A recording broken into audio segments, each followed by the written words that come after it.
Right.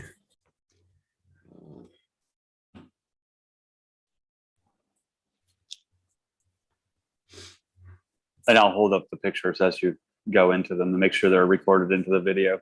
Okay, that'd be helpful.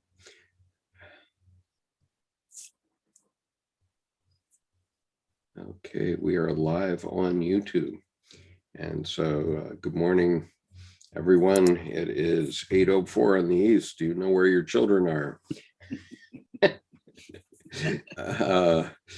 Yeah, it's early.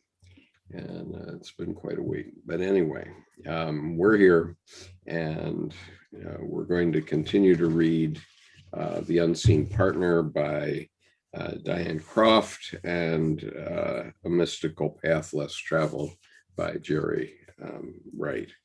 And so, as we've said a few times before, Diane's book is on facing pages about one topic. It has a poem that came to Diane during a numinous experience about 25 years ago, then an image which relates to that idea, and then a quote from a famous person, and then Diane's commentary. So we're beginning this morning with, on page 94, with upright. So there's a sort of an Egyptian scene there. And so the poem reads, "Let the ice rock break on my back. I am ready. No longer humped like a whale, spine straight, eyes keen, feet planted, steady on the ground that holds me upright from where I took my first steps." And the image caption is facsimile of a vignette from the Book of the Dead of Annie, about 1300 BC, published by James Wasserman, facsimile by E.A. Wallace Budge. And then the quote, it's from R.T. Rundle Clark, Myth and Symbol in Ancient Egypt. The idea of the Jed column is that it stands firmly upright.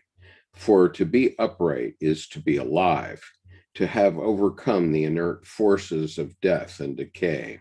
When the Jed is upright, it implies that life will go on in the world. And then Diane's commentary. Upright, when I searched for an appropriate image to complement this poem, I focused on the word spine and discovered the Jed pillar, an ancient Egyptian symbol that signifies stability. It was thought to represent the spine of Osiris.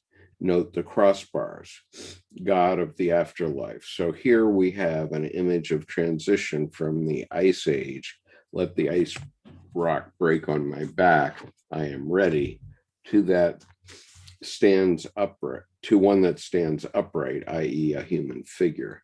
This dovetails in an uncanny way with the idea that we are leaving the age of Pisces, which means fish, and approaching the age of Aquarius, which stands for water carrier. Edinger points out the very different symbolism in these two images. Fish live within the medium of water and are contained by it. Aquarius carries water, indicating a totally different relation to the psyche. He goes on to explain Jung's idea that we are just beginning a new era in which conscious individuals will become vessels or carriers of the Holy Spirit.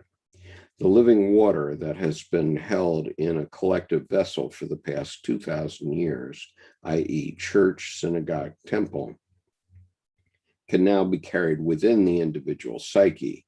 The more one realizes that the great sociological and individual symptoms of our time, crime, alcoholism, drug addiction, child abuse, a state of general disorientation, are all symptoms of the same fact, the destruction of the old God image. And then she's got a footnote that fish is Christ was surrounded with fish symbolism. Okay, Jordan, comment. Yeah, especially the text leading back to what struck me with the poem was feet planted steady on the ground that holds me upright from where I took my first steps. And it reminds me of the cycles of the meditative hermit, philosophically, who steps off the platform into the mud, feels the mud, sinks into the mud, and then starts his journey, his pilgrimage. And years later, he comes up to this platform and he looks down, and there are these footprints, these two footprints. The rest of the trail's gone, but they're not mud, they're hardened like stone. And he realizes those were his first steps.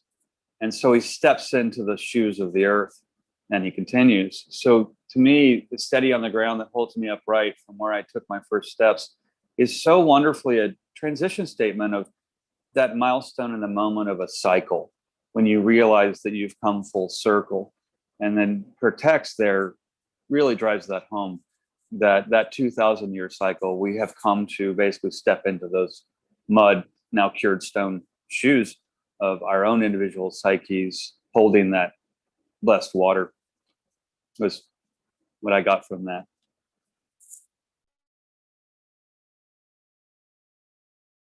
Skip, you're muted.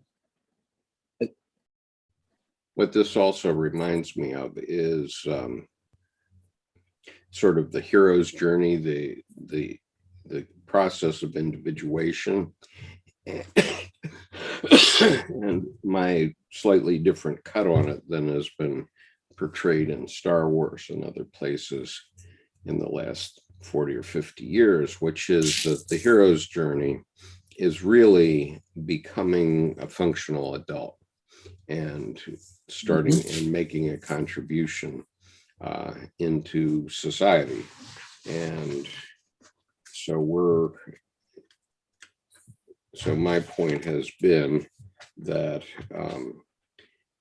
the hero's journey is really done in the first half of life, especially, let's say, the first 40 to 45 years. And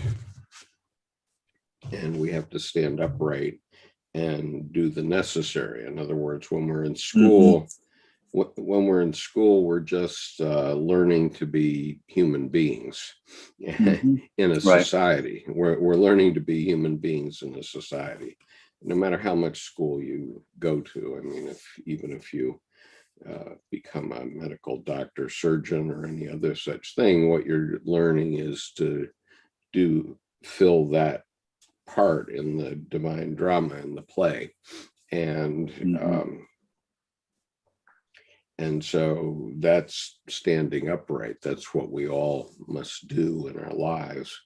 And, that includes, usually it includes providing for the next generation, having children, finding a spouse, having children, and so on. And then when your children get out into their 40s, then when they leave home, when you're in your 40s, then you have to have a different quest, and that's the spiritual quest. And so that the hero's journey is really over at midlife. And nowadays, a lot of people are living to be 100 years old. And so what do you do with yourself for the rest of the time? I mean, what I found out practicing law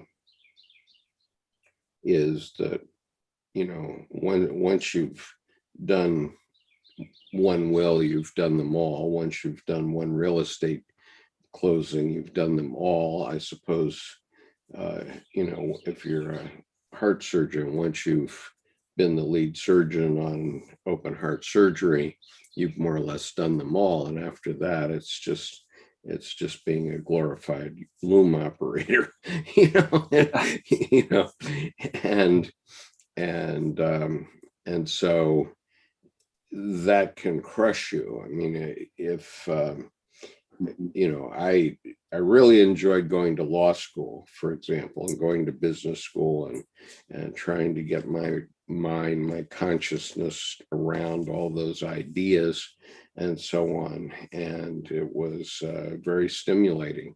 But then when I got out and started practicing law, I said, wow, this is boring beyond belief, or it's just crushing, in the sense that most people who are practicing law are always dealing with other people's hardships one way or another. Mhm. And the same is true of psychologists. And I think it might be more interesting to be a Jungian analyst, because then you get into these wild myths down in somebody's deep psyche. Right, instead of that could blame be game for interesting. money, right? Yeah.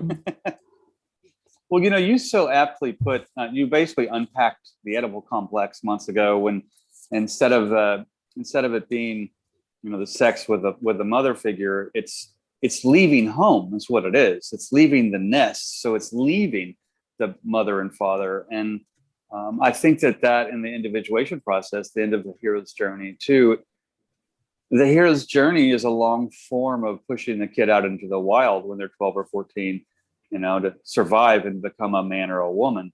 So I think that individuation process, not to become enlightened and fully actualized, it is to become a functioning adult in society.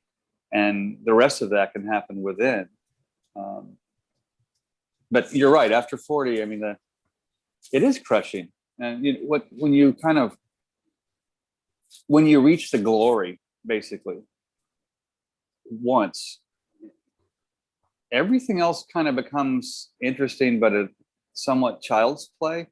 And I remember my first grandmaster in Taekwondo, and I said, I'm not getting there. He said, the problem is you're past there, but you got bored because you don't have anyone to teach you. Mm-hmm. He said, so what you need to do is, when you come to that place, remember why you started. Remember that you were excited. Remember the tingles. He goes, that's the only reason I still do this. And he was 54 years into, 8th degree and all. And so, but to remember why you why you began. And he said, and you don't even need to re-begin. Just remember why you began. That can apply to everything else. And so you're right. What do you do with the rest of the 50, 60 years? Right. Yeah, very much so. And it's come to us. I don't know where you're read into this development, this birthing that's taken place in the last week. So I'll just bring you up to date. So Colleen Kibera is going to partner with Tim and me on this conference that we're going to do. And we didn't, when you and I were here last week, I didn't yet have the idea of the conference. Okay, it was immediately after we stopped this call. Oh, right. Yeah. That I had this idea, and I started to text message Tim, and in the course of an hour, I basically invented the whole thing. And Tim's going, whoa, you're expanding my horizons. But we're going to start talking about it because we want people to join us and see what we're talking about. But we're going to do a conference the 10th to the 14th of June of next year, 2022. And in that conference, we are going to talk, the title of the conference is going to be The Creator's Art. And of course, this is a double entendre relating to the creator God and his or her art, and God's art, and and us as creators. And so I've done a lot of soul searching the last 3 months now. Yeah, last 3 months. 3 months ago, I was diagnosed with prostate cancer. And that's not too scary, but all men out there in the YouTube land, let it be a warning to you that you need to get your checkups regularly, and especially if you're over 40, because they need to catch prostate cancer early, which they did in my case, and then it can be addressed. And my father had it about 2 years younger than I am now, and his urologist asked him, how long do you want to live? And my father told him 30 years. And the urologist said, well, you're not going to die of prostate cancer. And that's true as long as you catch it early, and Right. because it can be treated with radiation, among other things. And so that's what I've been working up to the last 3 months. And so in June, I'm going to start radiation therapy, and remains to be seen whether I'll be able to do much YouTube while that's going on. It's going to be a 2-month process. It's 43 business days of treatments, but I'm expecting so, and I think most people are able to continue on with their work during that time. But the soul searching that I did was, when you're facing something, any type of cancer, let's say, you have to pay attention to what yourself, your deep unconscious tells you about what to do. And the first thing that came into my mind was that I should get a portrait done, especially while I still have fat cheeks and stuff, in case the radiation causes me to lose weight and so on. And I remember Edward Edinger, who died of bladder cancer at age 76, about a year older than I am now. And in his later years, he had very sunken cheeks and so on. So I said, well, I want to get an image done of myself. And that's why I went, as we talked last week, that's why I went out to see Tim last week, because he's a lifelong professional artist, and I wanted him to do a portrait for my family. And so that, as we talked last week, that was a really rebirthing opportunity, a way to rethink a lot of things. And one of them is what it means to be a creator. And as we work through this, it came to my mind that the lessons that Colleen Kibert has taught us about the creative drive are really apply to all of our lives, and that all of us are artists, and each and every one of us has an art project, whether we believe in art or not. Right. and that project is to create our lives and make it count. And there's plenty of lives that have come and gone in the history of the world. About 110 billion human beings have lived since the beginning of our species, and most of them have lived lives of quiet desperation, let's say. But the ones that kept going and kept creating their life in some way, consciously, not waiting for, God, the puppet master to bring you something good or help you get the touchdown or whatever it is, because that God doesn't work that way. God doesn't work that way. God works by putting the will into you to get into the gym, to do the running, to learn the plays that help you get the touchdown, and then you can attribute it to God. But I think it was Richard Rohr speaking, R-O-H-R. I think Richard is his first name. Mm-hmm. Speaking to the exact same topic, he said, God will arrive disguised as your life. Right. And that's what, I have to say that the milestone in the moment, the upright applies. I mean, last Sunday morning, you had an acorn that had an oak tree of skip in it that popped open and said annual portrait. Right. But that oak tree dropped a bigger acorn.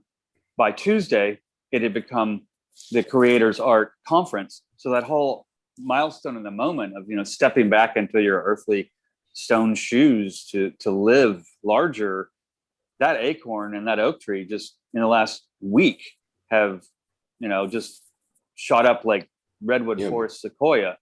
Right. So we've got Colleen has a son who's a professional filmmaker, so he's going to do a documentary about it.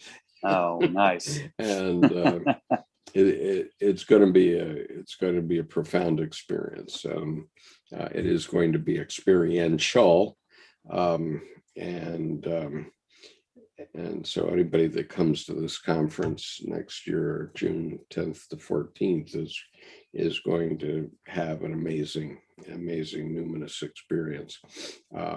And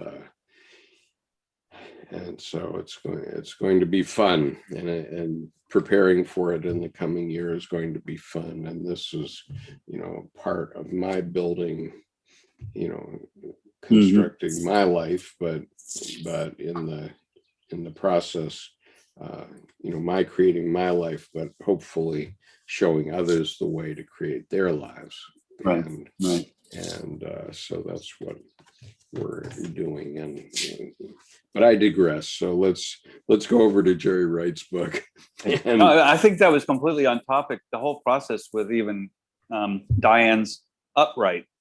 Right. Because your whole life up to this point sparked a moment Sunday after being inspired on the trip back to you, at which point that expanded out to big cycle. So like world, small wheel, and then the big world. So it's a both and. So that, I mean, talk about, it's our job to bring something back from the unconscious. And sure. You just seeded, nourished, and miracle grew. Like the miracle grow doesn't. I think it was completely on topic. Yeah, as I was thinking about it and thinking about what I wanted to do in a portrait, I have so many personas that, one portrait ain't going to get it, or if it does get it, it's going to be somewhat of a miracle to catch what I hope Tim will catch. And I think that Tim is enough of a professional artist, and he knows what I'm talking about.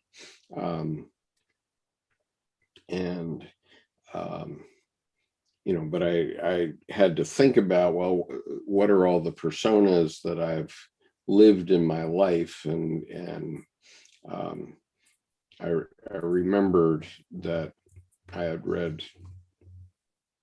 T.E. Lawrence's book, Seven Pillars of Wisdom.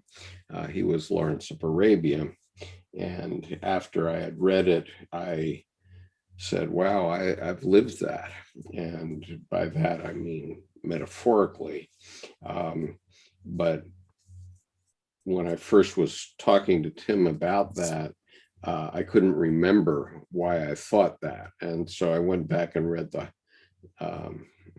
whole book again, cover to cover, underlining every word, or not every word, but underlining pregnant parts, let's say, and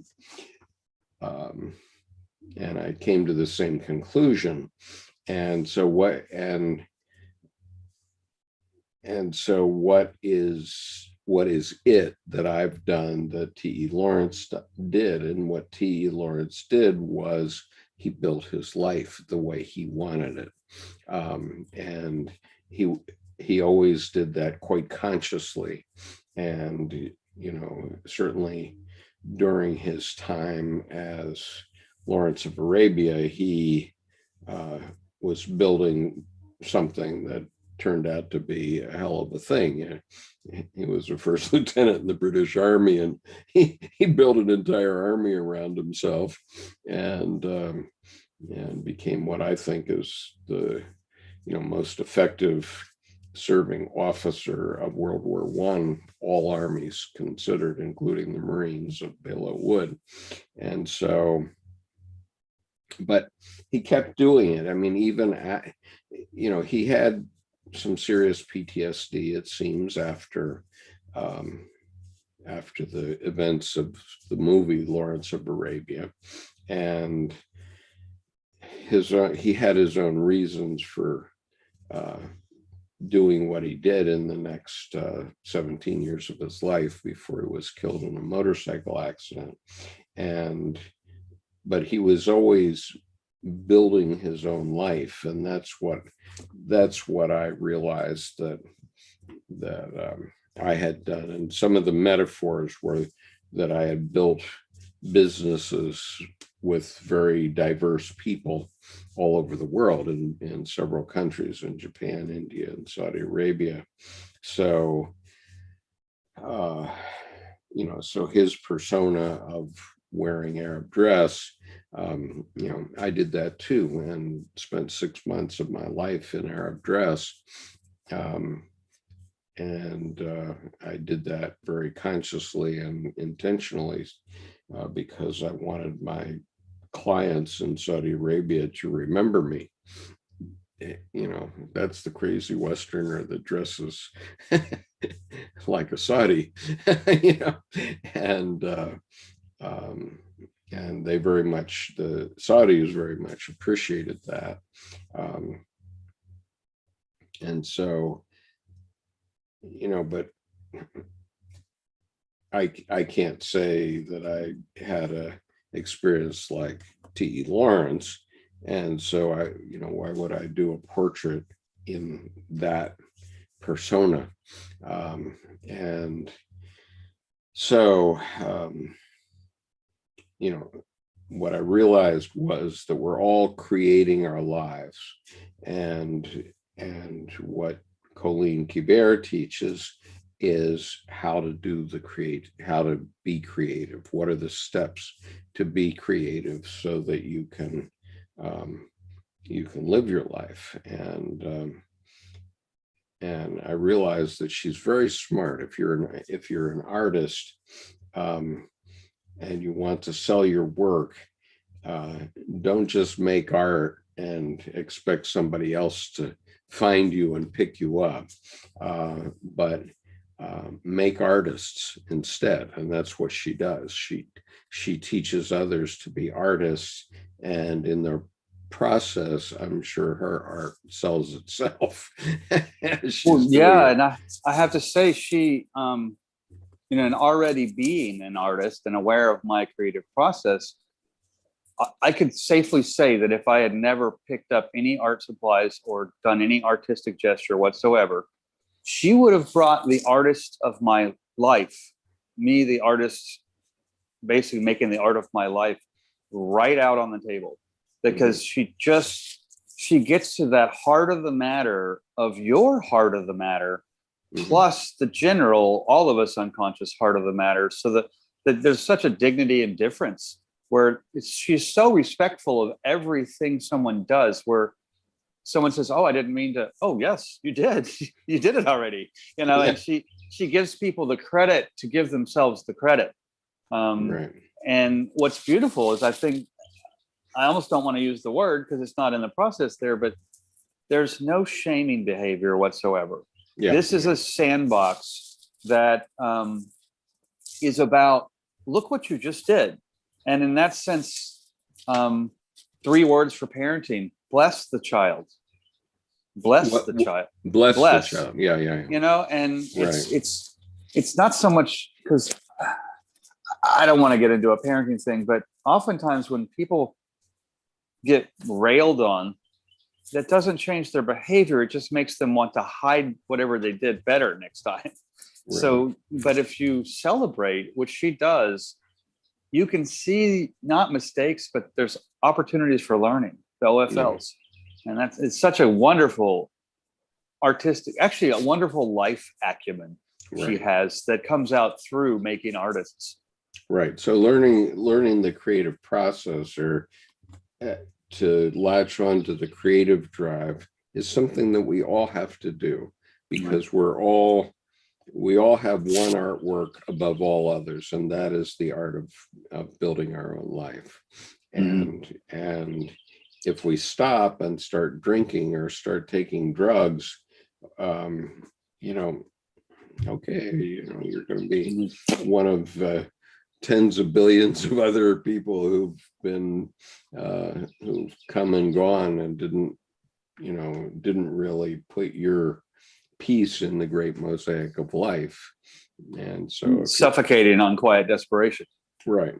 And so we know lots of people like that. And, from the Marines, I know a lot of men like that who, they do all this amazing stuff while they're serving, or naval officers who, drive aircraft carriers around the ocean. But, the captain of an aircraft carrier is 45 years old. And, the average age on an aircraft carrier is 20, believe it or not. And so, that's doing amazing stuff with all this big equipment and all that stuff. But then you retire, and boy, I know of a lot of retired military officers who started to hit the booze and stuff after their service, and just kind of lost it. And my father did keep going and switched his career after his naval service, and became a college administrator and business manager, which was also a very fulfilling career for him. But when he retired from that, he stopped.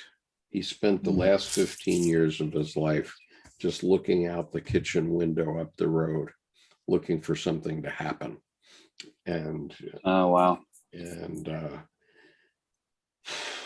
just standing in the window, looking at the next farm up the road, and waiting for something to come over the hill. And so every so often I would blow in with my family or something that would spice things up. But he was doing that for at least 15 years. And you don't want your life to be like that. Right. You want your life to be always productive, doing something, and maybe helping others. Okay, so let's go on to Jerry Wright. So we're on page 48, and the next journal entry that Jerry has is, "We are born psychological mystics, naturally wired for wonder, awe, and curiosity about unmediated experiences of the sacred that come unbidden. We are also wired to tell stories about such experiences. When stories about mystical moments become stories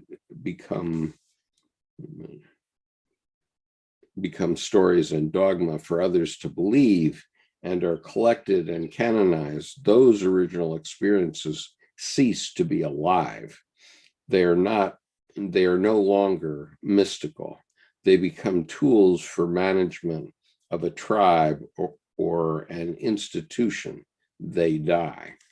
And so an example would be, if you look at our conversation a week ago,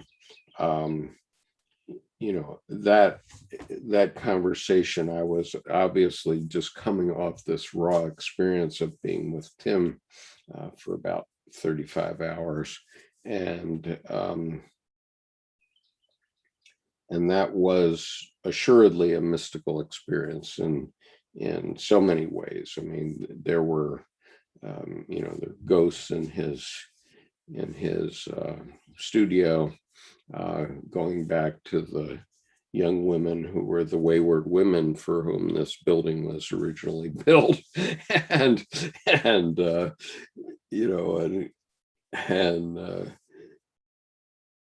right, going on for that. From that, I mean, the ghosts literally swirl around that building, and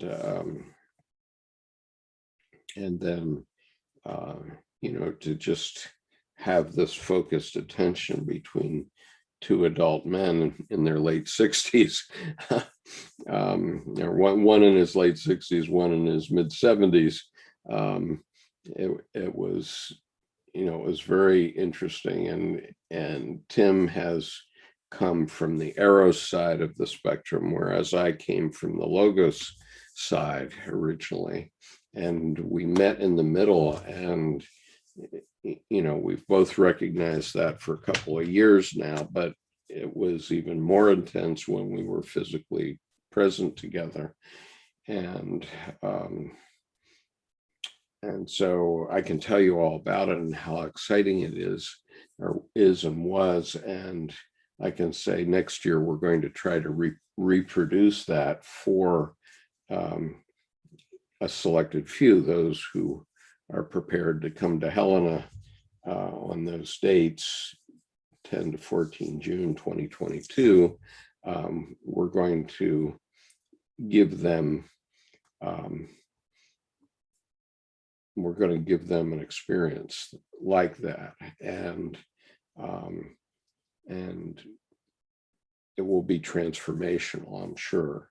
And fortunately, Tim has also been studying Jungian psychology for about 30 years. And so he and I are definitely on the same page on this in terms of how it works and what causes it and so on. And meanwhile, Colleen has a master's degree in psychology and has been studying it for, I don't know, 50 years or 60 years. And so we're going to create this experience, and it just won't, it's not going to be like a normal conference. Not at all. And but how could I possibly describe that? So obviously right now it's very numinous to me, but if somebody were to take my model or our model of what we're going to do and try to replicate it, chances are it wouldn't amount to much. Yeah, you could have a conference, you could bring people in. Whether you could replicate Tim's studio or not is a big question. Yeah, you couldn't do that as a civic center. No, you're not going to do it in a meeting room at the Holiday Inn, right? And so what I was texting Tim after our session last week, I said, don't vacuum, don't change a thing. Oh, too funny. That's, well, it reminds me, I mean, of gardening.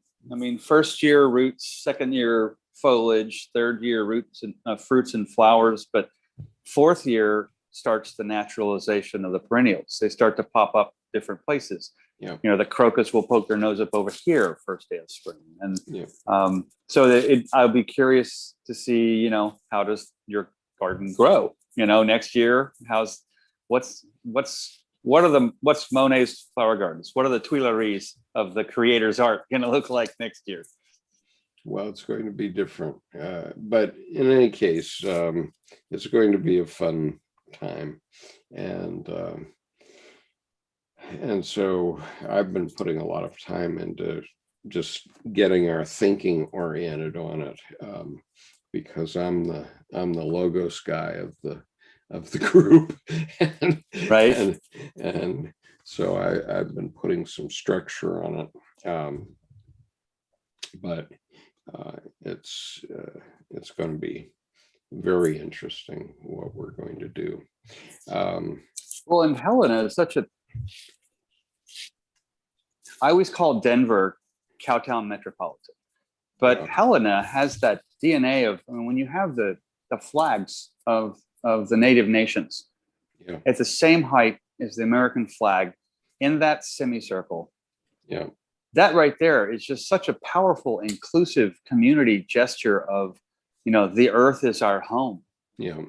Yeah. And I remember there was a movie years ago. It had Barbara Streisand in it and somebody else, maybe Omar Sharif, and it was called On a Clear Day You Can See Forever. And if we look at Helena, I'll pull up the photograph you're talking about, because this is the front of the state capitol building, and you can clearly see that on a clear day you can see forever. The big sky and the expanse. It's big sky. And this is I think the Continental Divide is over here on the left, but this is right in the Rocky Mountains, and it's right at the Continental Divide. And as you see, it's on a clear day you can see forever. And you stand in that semicircle, and literally you're on the stage of the world as your audience. Right. I mean, right. So it's going to definitely take people out of their day-to-day humdrum. That's for sure. And that's one of the things I miss about the Southwest and the Midwest is the big sky. Yeah. Good morning, Patrick and Annette. Good morning. Yes, I hope you'll plan to come, Annette. It's going to be unbelievable, and it's right up your alley. So I hope you can be there. So 10 to 14 June of next year, not 2022. And part of the one good reason for doing it in Helena is for most people it's going to be taking them out of their everyday life, and right away it's already numinous in that way. Well, that landscape too, that's one thing interesting, because on the East Coast it's more dense, and you're typically in trees, you look more up. Sometimes it's 30, 60 degrees either way, but you're looking up. There you have a 360 degree sky. And there's this whole expansion that when I know when they step off the plane in Denver and get out of the airport, they just see forever. I mean, look, the mountains, and you literally feel them just kind of let out. And there's just this kind of child's grin, and you don't say anything. You don't want to disturb it, but just let them be. But it takes them a little while to consolidate back, because there's just this almost stumbly kind of, the pressure is different. I mean, psychologically, when you're in that open landscape. Right. So Patrick says he and his twin may attend. I'm pleased to hear it, Patrick. It'll be, you won't be sorry. You will not be sorry. You will go away with your mind altered, transformed. Okay, moving on to Diane's next page, which is page 96, and we're talking about The Unseen Partner by Diane Croft. And the topic for this 2 pages is ruler.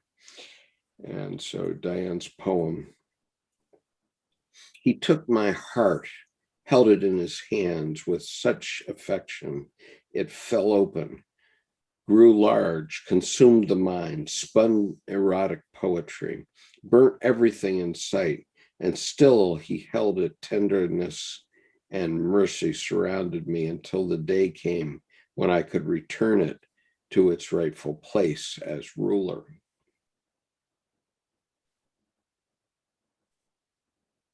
And the image is this image of the sun and life from 1947 by Frida Kahlo.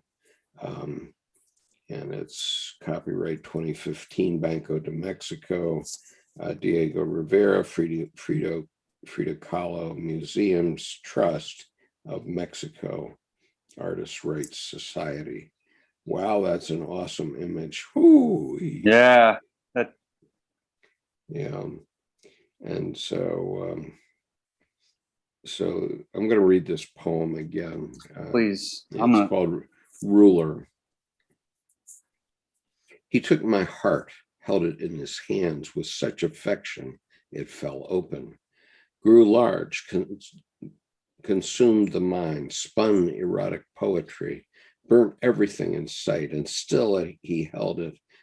Tenderness and mercy surrounded me until the day came when I could return it to its rightful place as ruler. Okay.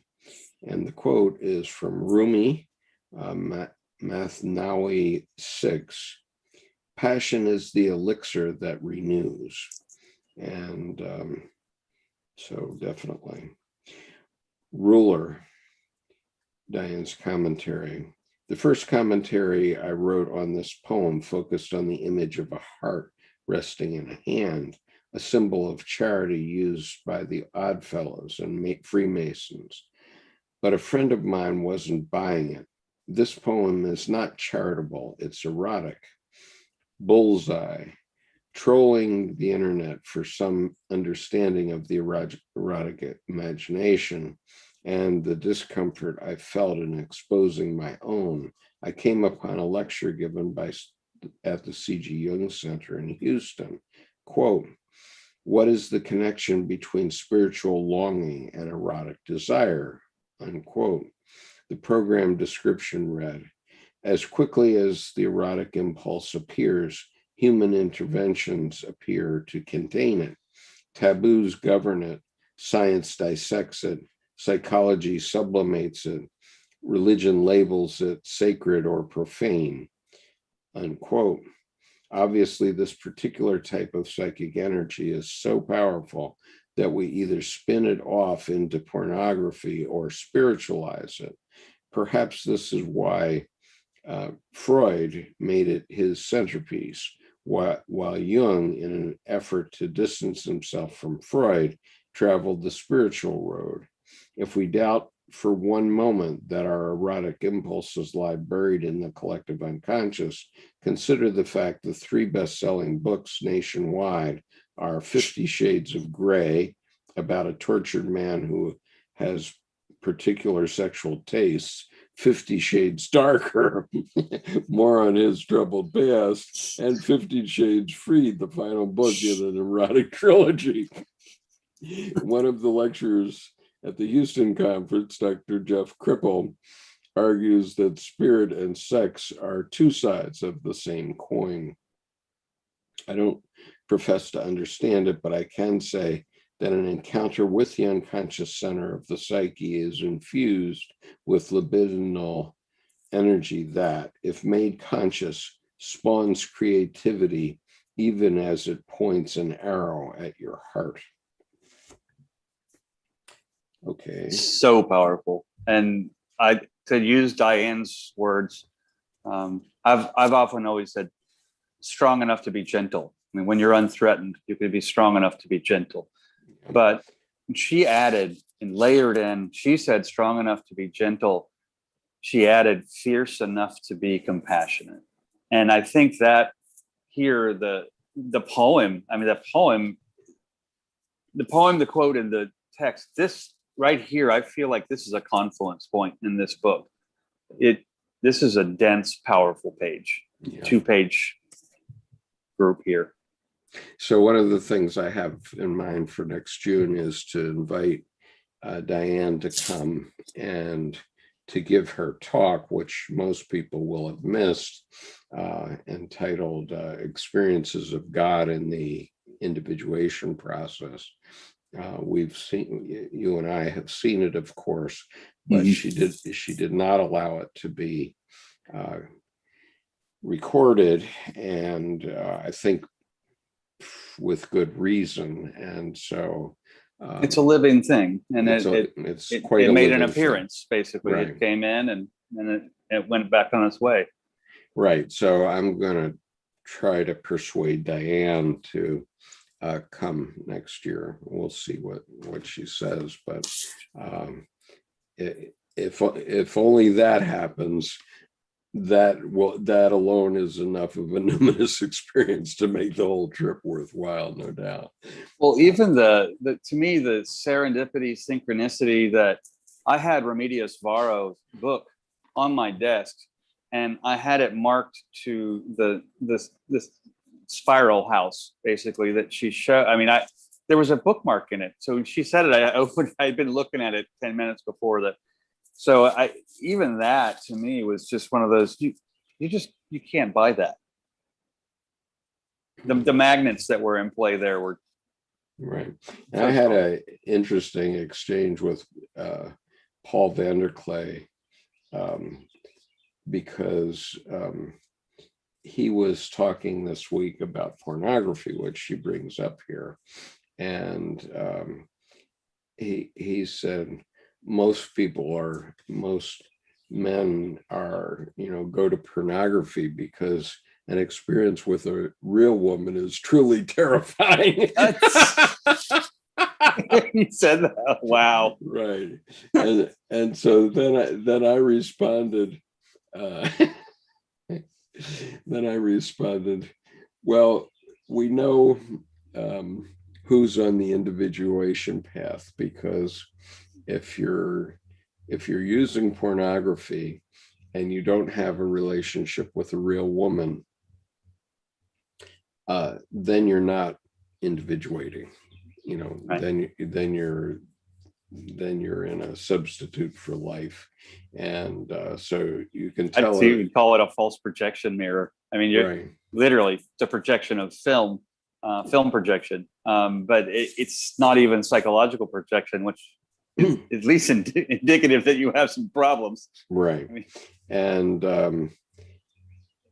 and so I also said that if you have to use a pseudonym on the internet in terms of your social networking, that too indicates that you're not truly individuating, because you're hiding behind something, and so well, there's the mixed bag of that. I mean, some people do it to protect themselves, to be safe, so they're not stalked, but at the same time, then that protection is also that veiled shell of a wall, which means you're not connecting. You're kind of barely reach in and run, and it reminds me of the old nursery rhyme that kind of goes with my name. Is a Geordie Porty put in pie, kissed the girls, made them cry, but when the boys came out to play, Geordie Porty ran away. It's that kind of thing, and I find that touch and go is fine in free stag with kids, but in real life, you're right. I mean, if you have a pseudonym, you're not there. You really aren't you. Yeah. And so anyway, as most people that follow this channel know, I wrote a pornographic novel, or a novel. Let's see if we can put it in acceptable terms. A novel of erotica that is every bit as intense as anything that came out of Fanny Hill or Anne Rice wrote in The Taking of Sleeping Beauty and those books. The interesting thing, the really phenomenally interesting fact about that book is that my wife refused to read it until I had shown it to 10 other women. And she didn't necessarily bargain with the fact that I was working in an industry filled with women. So I had lots of women around. And interesting required reading for employees. Well, I didn't require anybody. No. And and I would, I thought, man, I'm going to get sliced up for this book. But it's a true story, except one thing. The story is about a Japanese farm girl who is given away to the Yakuza to pay a debt. When she's 15 years old, and she becomes the first woman prime minister of Japan, and what happens to her during that period. And the one thing that is not true in the novel is that there's never been a woman prime minister of Japan, but the rest of it is completely true, though the names have been changed to protect the innocent, but everything in it is true. Something funny just crossed my mind. I can just see you handing this out, and like in a pair of books. Okay, so I want you, here's the 1 Minute Manager, and along with that, please read this too. And you get a little quarter, a half-inch 1 Minute Manager book, and you get that, or the Monkeys book. I mean, so some business manual thing, and then put that on top of it. It's like, okay, there's some logos and some arrows together. I never once made it a condition of employment to read. No. But the logos and the arrows. I mean, in business, you have this book. I mean, so that's such a wonderful combination. Yeah. So I have anyway. I have a lot of women friends, and they read it and they all loved it. And so I said, what's that telling me? That's interesting. And as Diane says here, the 3 most popular novels are 50 Shades of Grey, 50 Shades Darker, and then 50 Shades Free, I think she said. Yeah. 50 Shades Freed, yeah. The final book. I didn't even know the last one was out. I mean, so that was news to me on the third. I'm like, I haven't seen the other two, but I went to I saw the movie years ago. I wanted to see how the movie was, and I came out of the theater thinking, well, there are a lot of women that are going to lose their virginity over this one. And so anyway, I'm going to, in the YouTube channel, I'm going to put the name of my novels, which is available on Amazon.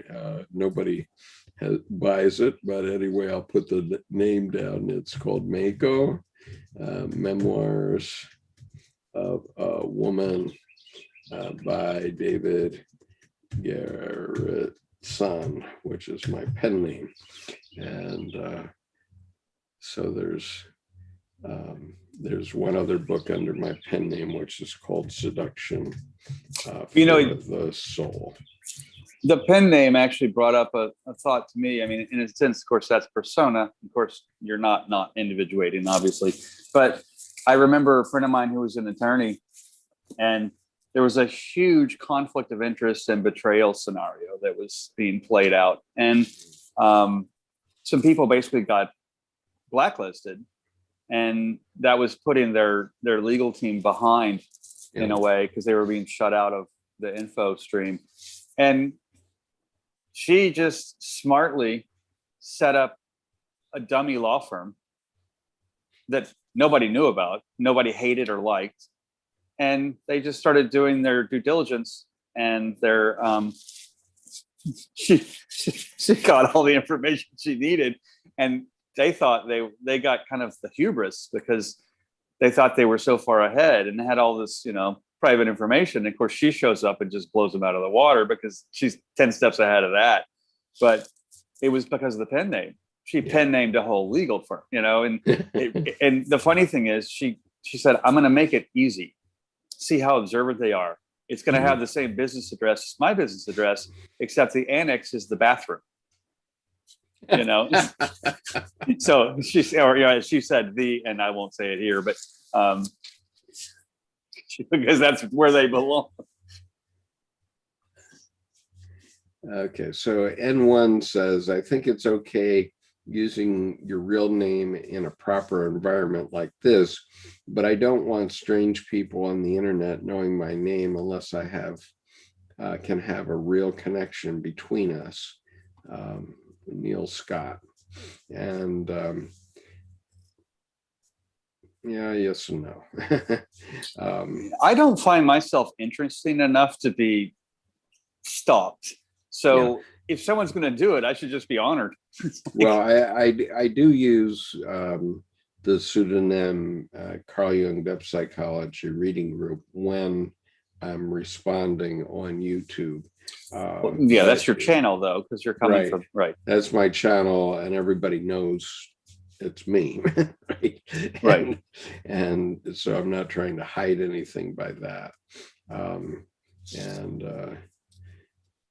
So anyway, I just think this is a wonderful page here about the sunshine. So and the painting, I mean, that the Chinese vermilion burnt orange. I mean, that's awesome. Just I can't even. I mean, I can go burnt orange, Chinese vermilion mixed with orange. I almost didn't want to just stop and say, stop using words and just swim in that.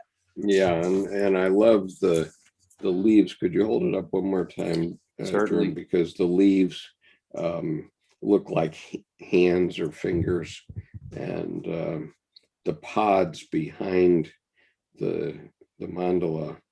Mm-hmm. The mandala has an eye, a third eye, and that too is very poignant and important. Well, I love that the third eye also is not looking forward. It's active. It's looking to the side. So that's the inner life alive coming out. Because usually when that third eye is drawn, it's drawn, in fact, I think I've never seen it not drawn in the middle. And I laugh that I've not even drawn it looking to the side. And even that old metaphor of close the two eyes to open the third. And I can see the creepy painting in a movie that the eyes, someone's behind and they're watching you, the eyes are moving kind of thing. This has that just wonderful living within quality. Yeah, I just wanted to also mention, just a second.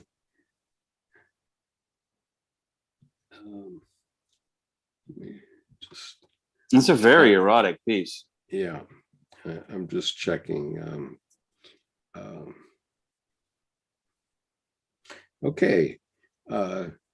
Skip posed nude while he was out in Helena, and Tim did a video about it, which is on this YouTube channel. And since Tuesday, it's had 486 hits. So nice. I want to thank everyone who has gone and taken a look at my nude posing session. It was an interesting experience, and if you haven't seen it, you might want to check it out. I'm going to watch that this afternoon, actually. Yeah, it's a little break from boxes since I've got ahead finally. Well, and you can see how Tim and I get along in that session, and I have to admit there are certain fig leaves involved, but it shows my audacity of being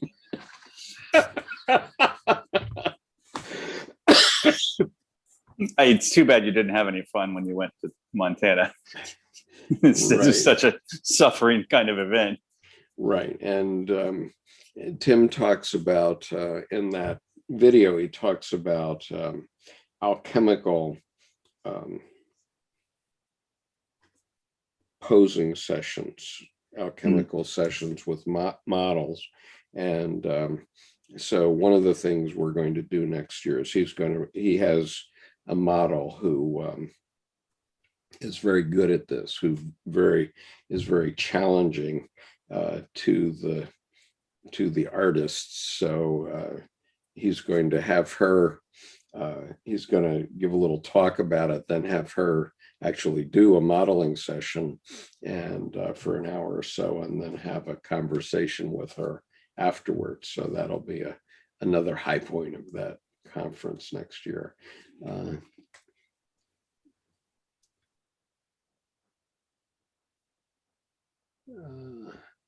So Danny says, seriously, I seriously have a soft spot for Chinese ladies when it comes to looks, but that's not exactly deep, I guess. Well, you know, men have soft spots for women the world over, I think.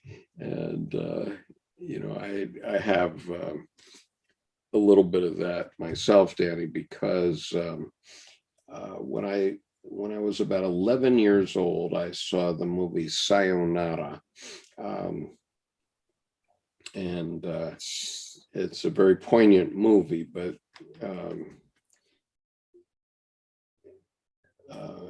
what was her name? Miyoshi Umeki appeared in that movie, and she was quite a beautiful young Japanese woman. And so that became a part of my anima too. And of course, I think all the women or most of the women in my novel are all Japanese. And so, you know, I leave that to your determination. But what I would say is that everything in that novel is true and happened either to me or to someone I know intimately. And so I'll leave it at that. It's all true except for the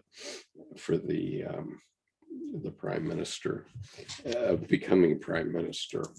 There's no woman that has become prime minister of Japan as yet. Okay, now going on with Diane's book, Called Forth. And there's a picture of a jester reading a book next to this poem. I've been called forth, given an audience before the king, expected to bow down gracefully, kiss the ring of the queen, disarm myself, tip my hat to the court jester, and await my orders. Okay, so that's about a calling. And the image is Bill Nye's History of England, 1900. Okay. And I have to say, the jester reading the book just reminds me of, I'm sorry if my words insulted you, but I wasn't aware that you were able to read. Right. Okay. So the quote is from Edward Edinger, the Christian architect. Minimizing the ego to the benefit of the self leads to spiritual arrogance. And so here's what Diane says. Called forth, at first glance, it appears that the ego has indeed been relativized vis-a-vis the self, kissing rings, bowing down, awaiting my orders, but get a load of that jester over there reading a book, unruffled by the whole royal affair. After all, servitude is not the ego's sole purpose. It must seek, find, suffer, persevere, allow, assimilate, humanize, and transform. Frankly, I'd rather read a book. In The Symbolic Quest, Edward Whitmont explains why the ego must set itself apart. The ego, when it in its proper place, has the function of an arbiter which attempts to reconcile warring parties, but it is also one of the parties. It is part of the court and yet must stand apart from it as observer and arbiter. This reminds me of the admonition to be of the world but not in it. True, the ego must heed the call of the self in order to reconnect with the source, but it must also point out some royal bestial behaviors.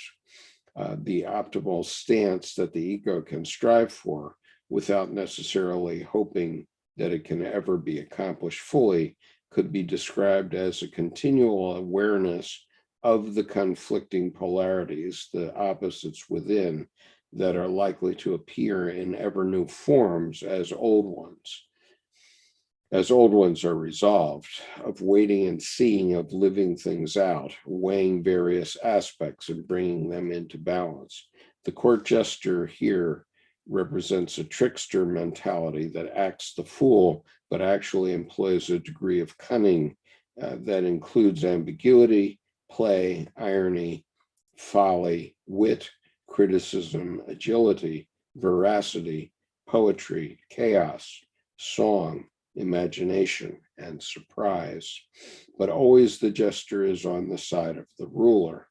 Cross-culturally, the trickster is an archetypal shapeshifter who, after numerous adventuresome blunders, is himself transformed.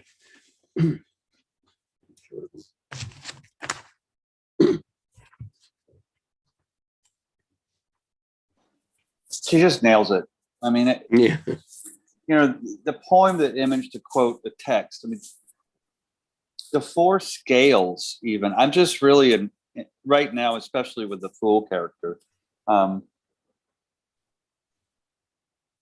really resonating with an admiration for, there's not an extra word anywhere. Yeah. I mean, there's not too much, not too little. And I hate to say, Goldilocks, just right, but it is. It just, and the fool is not an easy topic, or the jester, right. And she gets to play, and she gets the serious life together. Yeah, and we're all called forth. The question is whether we recognize the call. I mean, because nobody's going to come in and announce it in your ear necessarily, although yourself may whisper something in your ear. That can happen, but and then, like Jonah, I mean, he hears the call, but then doesn't heed the call, doesn't act, and of course, then he's forced to act. I mean, yeah, and we're all ultimately forced to act, and I am always reminded of the verse of the Bible in terms of this choice thing that Dr. Jung always was referring to, which is 1 John 4:1. Consider the spirits, whether they be from God or not.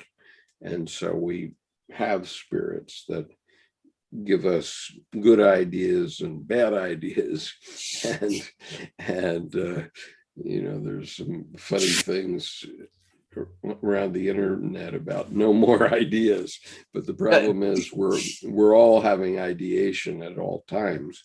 And what Dr. Jung felt was that you're adult when you have a strong enough ego to choose between what's right and what's wrong, and what works and what doesn't. And and didn't he even go further later in his life to say there is no right and wrong, there's just sense and nonsense and subjectivity? I mean, right.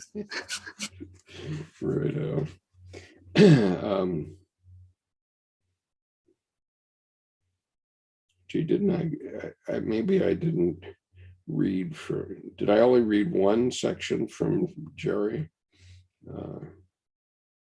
You did, just the We Are Born, Psychological Mystics, and then we went right back to, I think we've really been pulled the silent partner today. Right. Okay. Well, back to let's give we're reading from A Mystical Path Less Traveled by Dr. Jerry Wright. And we'll read a couple of journal entries here. Okay, the first one is an important one. You do not have to be a self-described religious or spiritual person to have a numinous experience. An encounter with the holy numinous experiences happen to everyone equally. Such experiences meet us around each bend in the mystical path less traveled. They form the basis of ancient wisdom, called or not called, invited or not, the gods will be present. Okay, Jordan. Yes. I mean, to me, outside of choice, they're there, and you're connected or you're disconnected. And it's not so much black and white, I think, as it's how deeply in surrender are you able to still not dissolve, I think, Right. would be what I would say. Right. And Dr. Jung actually had that quote, called or not called, God will be present, in Latin, etched over the doorframe of his house. That and the point is that in his career, he wasn't talking about this God that most Christian theologians talk about, who's up there and lives in a place called heaven and so on. Those are metaphors, but he still called it God. And he was asked one time why he called it God, and he said, and why not? It's a perfectly good name. It's always been called God. So why should I change the name? Right. And so, it's up to you to decide what the heck he was talking about. But the point is, whether you're religious or not, whether you go to church or not, the gods are present in you, and you're not going to escape them.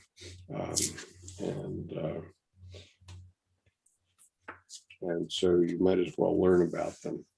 Well, and I just looked it up in Latin, the vocatus atque non vocatus dus idari, which is the Latin for called or not called. The God is present.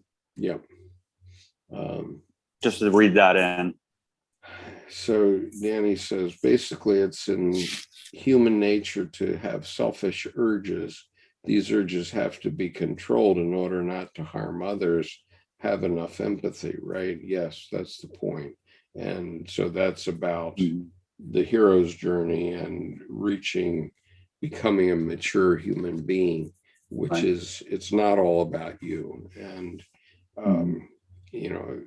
what we had in our former president is a person who had been totally inundated by the self. So he's saying, I'm the one, I must be the one, and that sort of thing. And that's a sign of a person who has lost control of his psyche, basically. Well, and even the way he presented, always in conflict, means he's always threatened. Mm-hmm. So, and that's a sign of a very weak ego. That's a sign of a lack of self-sovereignty, and also it's a sign of a lack of awareness of the poison you're just causing yourself to continually swim in. Right, and his cross to bear, I guess, is that because he was born with a silver spoon or a gold spoon in his mouth, no one ever said no to him. And that's what happens when a bully gets to be a bully and nobody challenges them. Then well, in a horror of his dad with a doormat of his mom, then there are no consequences. That right. his male could just steamroll, and there was no counterpoint to put the brakes on it. Right. and still there's no counterpoint Right. to put the brakes on other than the election. Well, right. We can derail. That slows him down a bit, but the point is that he hasn't changed, and he thinks he can bully the American people again. And I'm very doubtful that he can fool us the second time. But well, fortunately, with the election, I mean, the train conductor was able to shift the tracks, to make him go off a different way. Right. So my father, when I was in the fourth grade, I went to a country school in Michigan, and this school had two classrooms, one for kindergarten through third grade and one for fourth grade through sixth grade. And I think there were only 4 students maybe in the fourth grade, which I was in. And there was this bigger than me farm kid who was in the 5th grade. He was a year older, so he was bigger, physically bigger at the time. And he was bullying me, and I talked to my father about it, and he said, well, Skip, just remember, a hard-boiled egg is always yellow inside. And so one of the things we had to do in this classroom was there was one drinking fountain for everybody, and we had to line up to take a drink from the drinking fountain. And so the next day I was in line, and this kid was there, and he was kind of pushing me in line and so on. And so I just turned to him and said, a hard-boiled egg is always yellow inside. And boy, he transformed instantly. And it was like I called him out, and wow, he didn't do anything more after that. We became fast friends.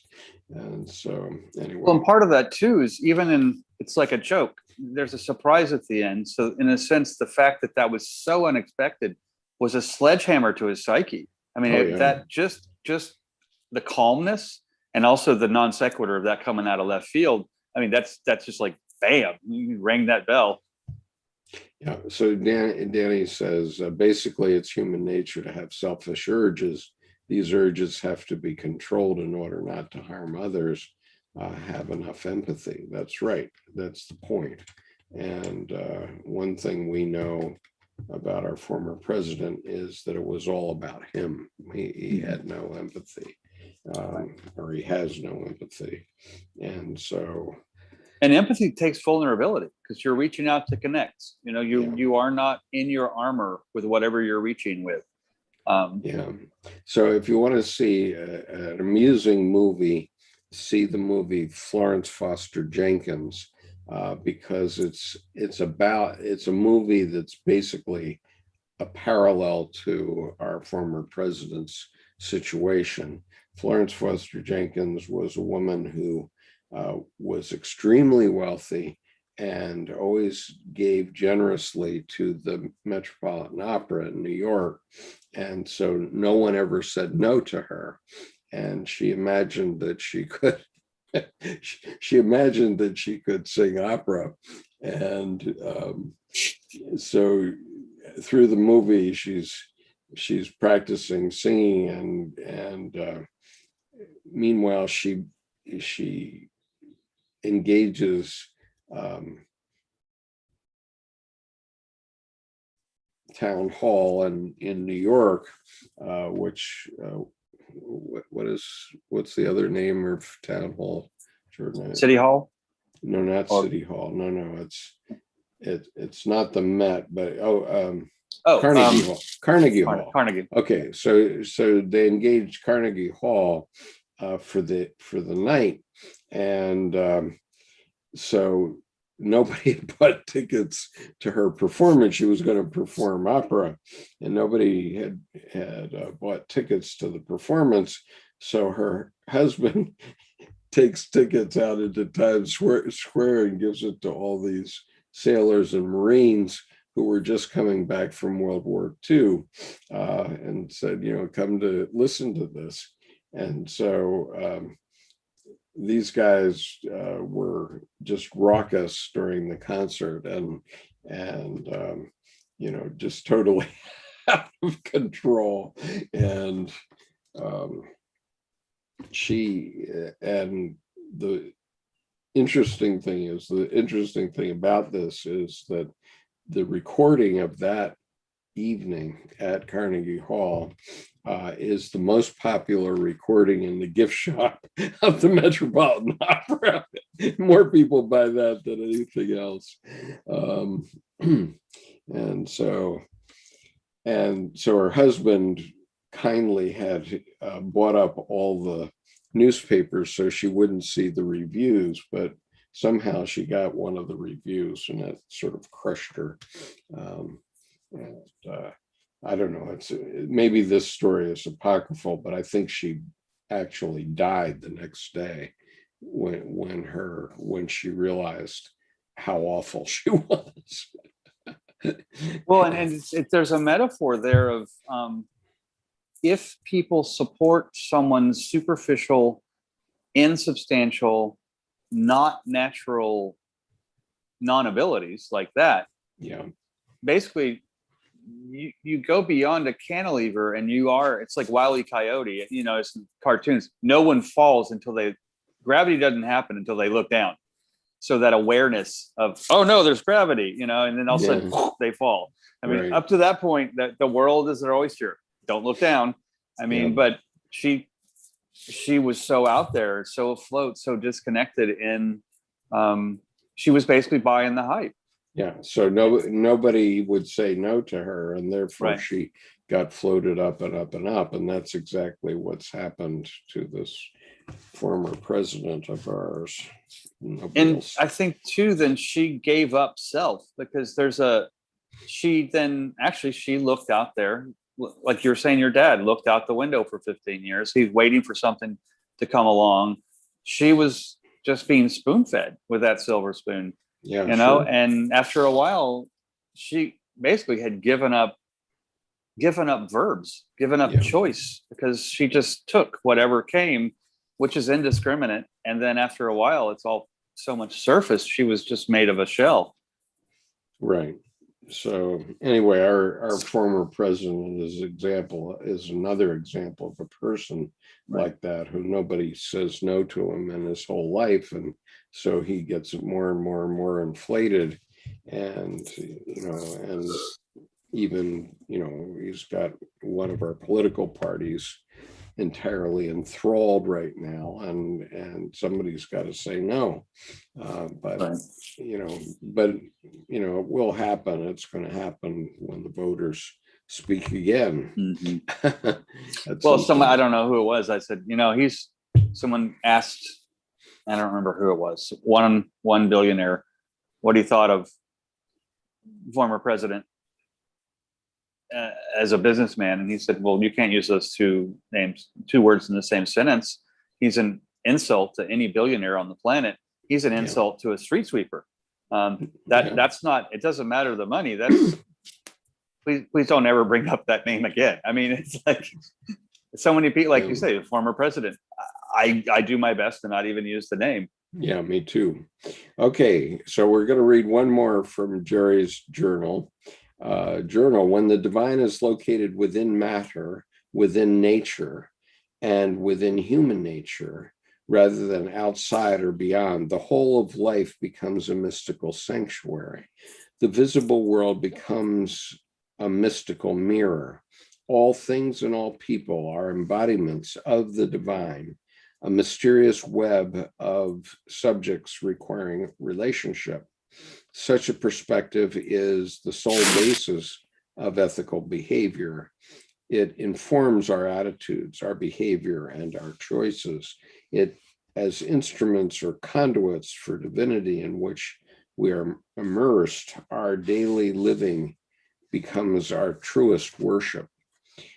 Each moment, each encounter, each decision reveals our true worship, rather than something reserved for a special day or a special place. Such a mystical perspective promotes the humility of the created and the glory of being a co-creator. Jordan. Yeah, our daily living becomes our truest worship. 3 of my favorite words that I put together in a poem years ago: breath is prayer. Right. And then breath is prayer enough. Right. So we recently had a conversation with Jorge Ferrer about his book, Participation in the Mystery. And the first question I had to ask him was, define mystery. And his response was that, number one, first, we're here. That in itself is a mystery. And everything is changing. That's the second part of the mystery. And thirdly, we're part of that change. And so he then went on to refer to his friend Brian Swim, who's done a wonderful documentary about cosmology. And Brian Swim had said in his documentary that if you put a lot of hydrogen atoms together and let them sit together for billions of years, eventually they become roses and giraffes and self-conscious human beings. So, so that's the point. That's the mystery.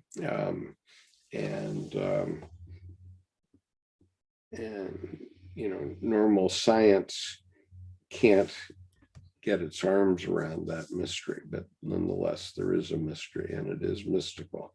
And so, to the extent you can understand it in your lifetime, it's a good thing to do.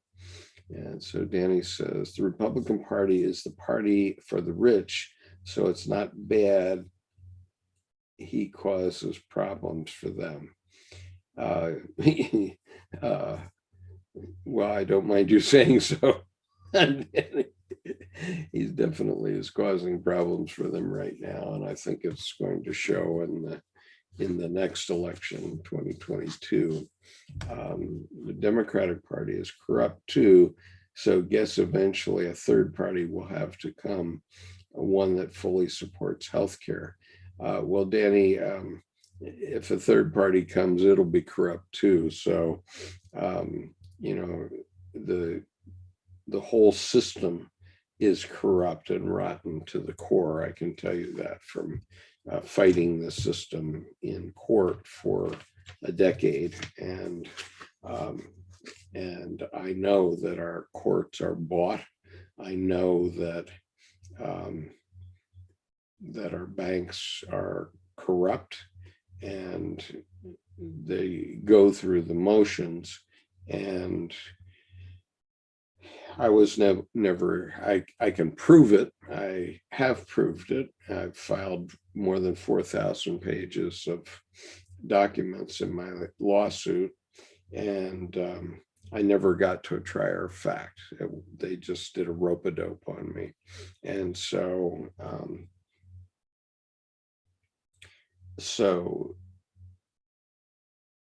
they have to maintain at least a facade of legality, but I can assure you that they're all corrupt as hell. And so it's, pick your poison. And, what I expect to happen is an antiodromia, which means that what was the Republican Party will become the Democratic Party, and the Democratic Party will become the Republican Party. They will flop.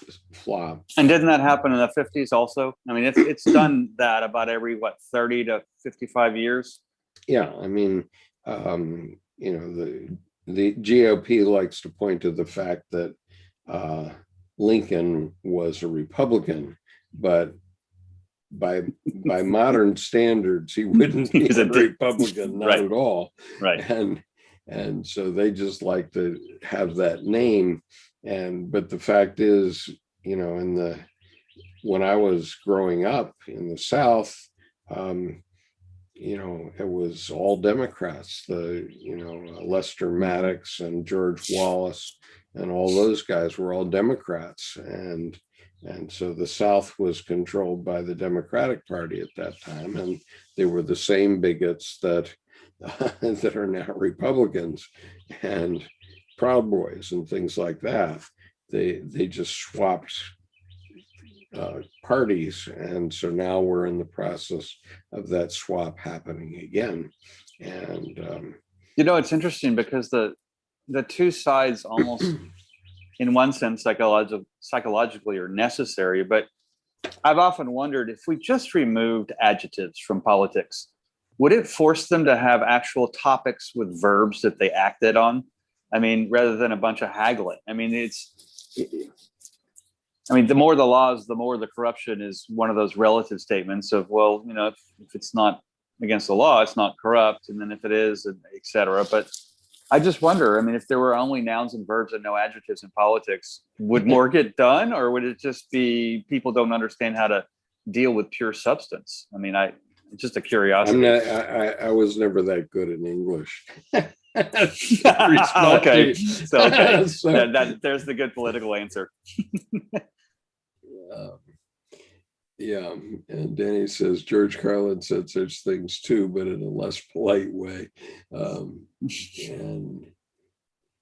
And so,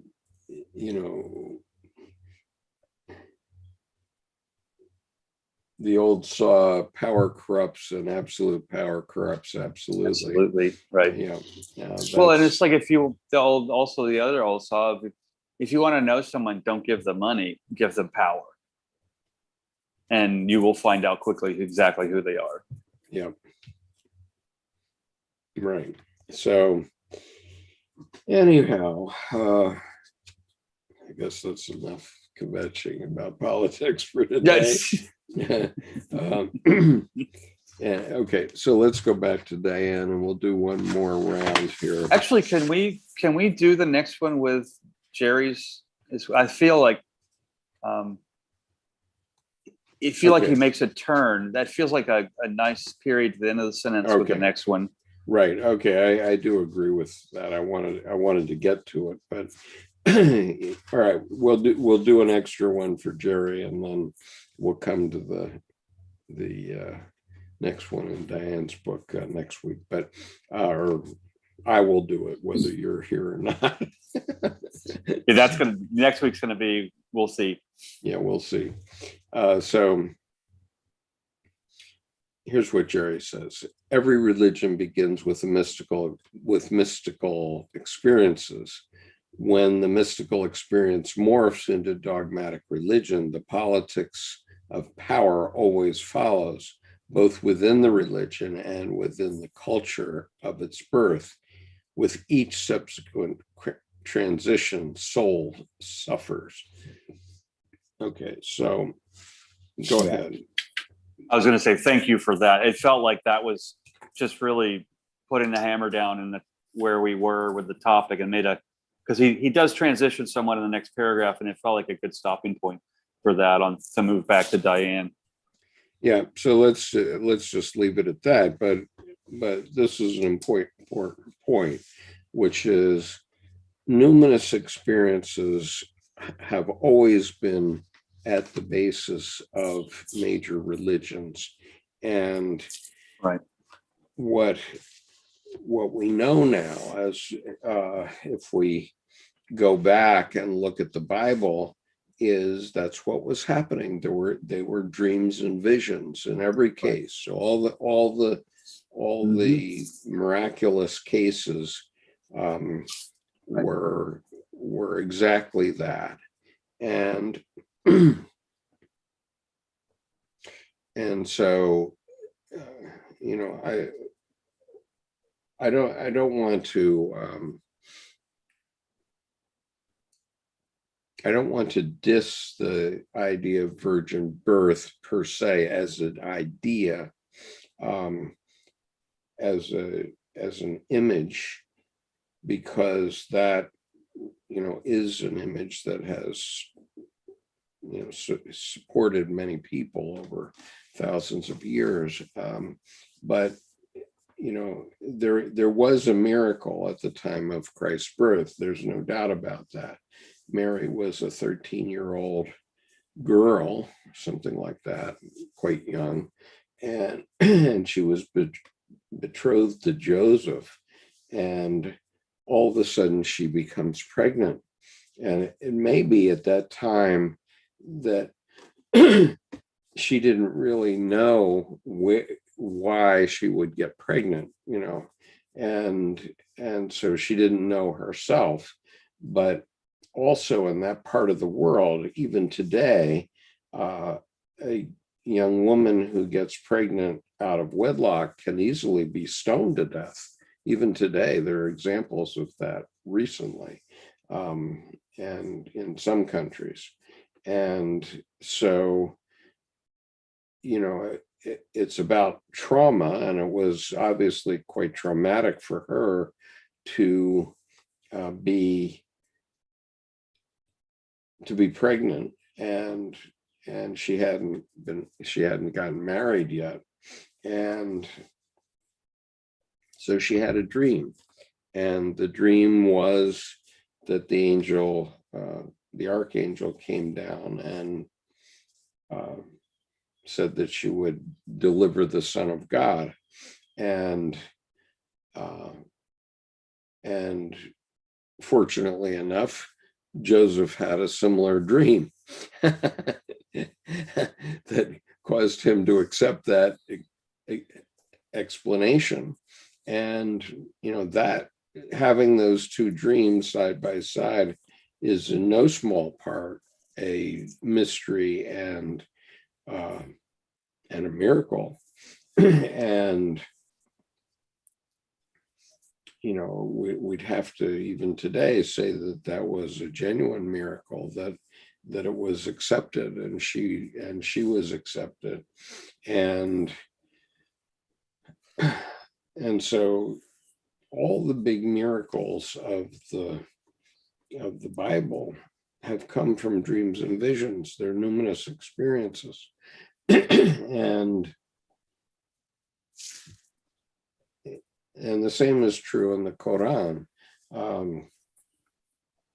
For example, why do people do a pilgrimage to Mecca? Why do they do a pilgrimage to Mecca?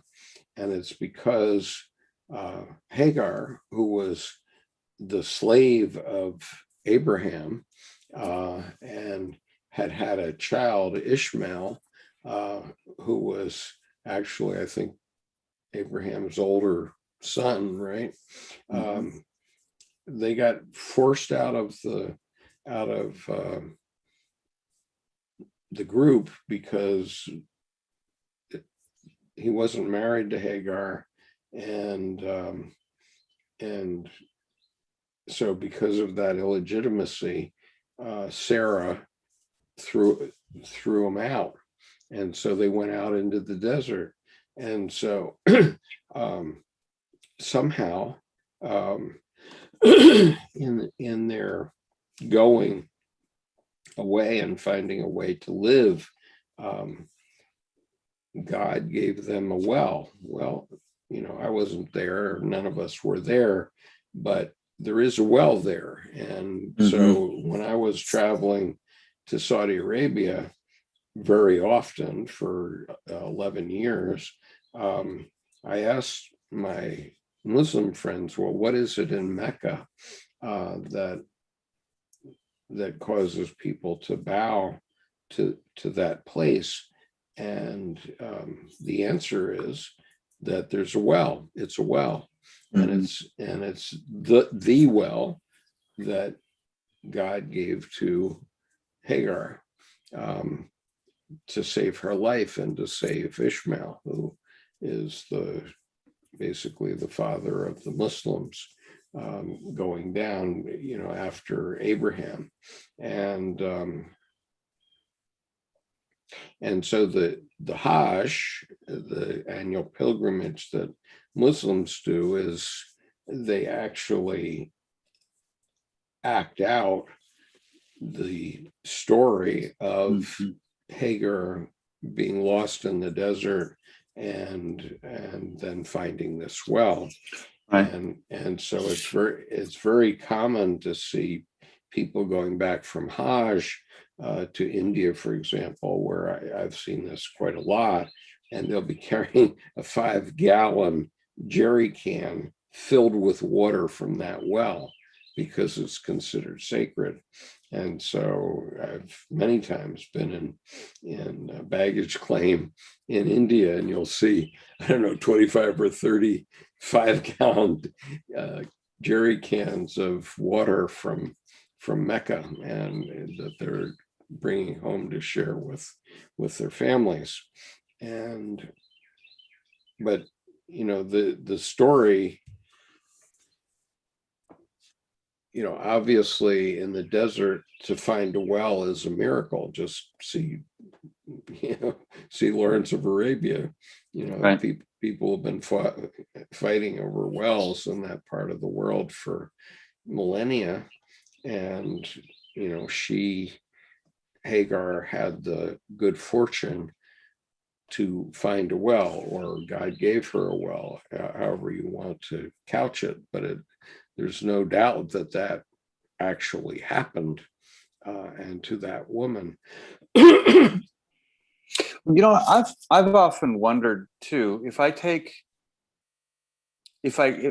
going down the allegorical dream metaphorical path, if I stripped what I've been taught, what I know of the virgin birth, and I approach it with fresh eyes, and I say, what if Mary is a symbol of the fertile unconscious that's fertile naturally, that gives birth to life? And that then Mary, the virgin birth, is the heart of the matter of that which drives us. And then when, say, Jesus, Jesus, is born, then there is the mentor, tormentor, or the mother and the father. And then Jesus becomes a path example of individuation.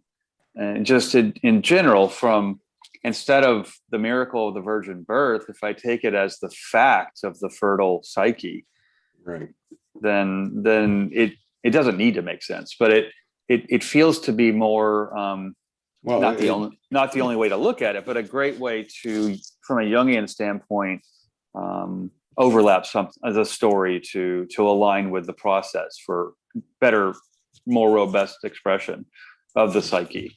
Right. And so, that's basically my perspective about these biblical stories, is that. And this is what Dr. Jung pointed out. And of course, theologians don't want you to think in that way. Right. Heresy is typically those things that would defeat their argument. So right. And so they don't want you to think that way, but nonetheless, right, it's true. And so, there are other elements to the Hajj. Obviously, there are different elements of it that Muslims act out when they go on the Hajj. But the ultimate goal ends up being this well. And so, and obviously water is essential for life. We all drink gallons of it every day, right? It should be. Well, and that then directly alludes to, mirrored from out here, the inner well inside, that we draw deeply from. That's right, and that's what we're talking about in depth psychology. And so what Jung did was he cracked through to that point where he could see those things and point them out. Now, of course, the churches have been trying to prevent us from finding these things out for millennia, Right. and because their race bowl depended upon it. But I think it makes more sense to go to church once you understand these things are real. They are in fact real. They aren't real in the physical sense necessarily, although in Hagar's case, it definitely was real that she found a well. Right. and that, 3,500 years later, people are still going and finding water in that well, in a place that, in a country and in a desert where you don't find water that easily. Right. And so that's in itself a miracle. And so anyway. Well, it reminds me too of the movie Dune, where when they the Fremen show Paul where their secret, just almost unlimited water banks are, and they're subterranean lakes that they keep hidden. But there was, again, going inside to find the well, and then with Hagar, obviously, that being mirrored outside. Right. And Danny says, my favorite quotes are, Father, forgive them, for they know not what they do. Absolutely. And why do you see the speck that is in your brother's eye, but do not notice the log that is in your own eye? Yeah. Yeah, the elephant in the room. Pay attention, everyone. We're going deep on this YouTube channel, and so I love that one, the log. It's like the elephant in the room. Right. You can just see yourself turning around. It's knocking lamps off tables, Right. Sticking out of your head, but you just don't notice it. Right. And that's a good one. Well, obviously Christ is a symbol of the self, as Jung put it. But he's actually a symbol of an individuated man who saw what his calling was. He was called to do the things that he did in his lifetime. And, I think what a lot of people don't understand is he was actually acting out things that had been prophesied from before. So they were actually in the Old Testament, and for example, the acquisition of the donkey going in on Palm Sunday was actually prophesied by, I think, Isaiah in the Old Testament, and several hundred years before, that the Lord will need a donkey sometime, and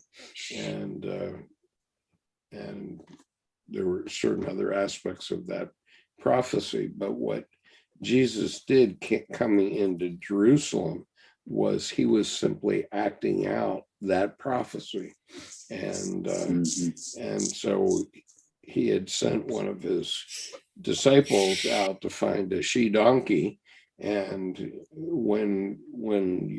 he told the disciple, when you find it, tell its owner your Lord has need for it, which is exactly what was in the prophecy. So he was actually performing the prophecies that had come hundreds of years earlier, and nobody had ever thought to do that, and so he knew where it ended. I mean, when he came to Jerusalem, he knew that he would be crucified, and the people people maybe didn't understand it, but he certainly did. And it's only on the cross where he showed the fact that he was a God-man, in the sense that he said, "Why have you forsaken me?" On the cross, that's the one time where he let his persona, his calling to do those prophecies, if you will, down. And that there's that phrase used to perplex me. Maybe now it perplexes me even more, except less, because there was that was Christ the man, and there's such a vulnerability there in a place, not just because he's going to die, so it doesn't matter. I mean, life sentence doesn't mean much to him anymore. But the fact that at that point, though, in that suffering, the passion, basically, the man is present. I mean, it took that to remove the persona, and that's a strong statement of personas aren't just a Halloween mask. They're pretty baked in if you're not careful. Sure. Or if you are careful. I mean, sometimes they're developable. I mean, like actors even. So anyway, good luck with your packing, Jordan. Thank you. I'm almost done. I hope we see you next week, but if we don't, we'll soldier on. Definitely. I'll see you tomorrow night. And then we'll see. So thank you very much. Okay, so peace, everyone. Thank you on YouTube for those of you who followed us today, and we will be back tomorrow for our Tarot session, and we're going to begin with the Suit of Swords, I think, the Court of Swords next week or tomorrow. And then we also have the advanced reading group. I am planning to try to schedule some more wisdom path sessions, but I haven't done it yet. I've had a few other issues to deal with. Yes, you have. Yes, you have. So anyway, we'll look forward to seeing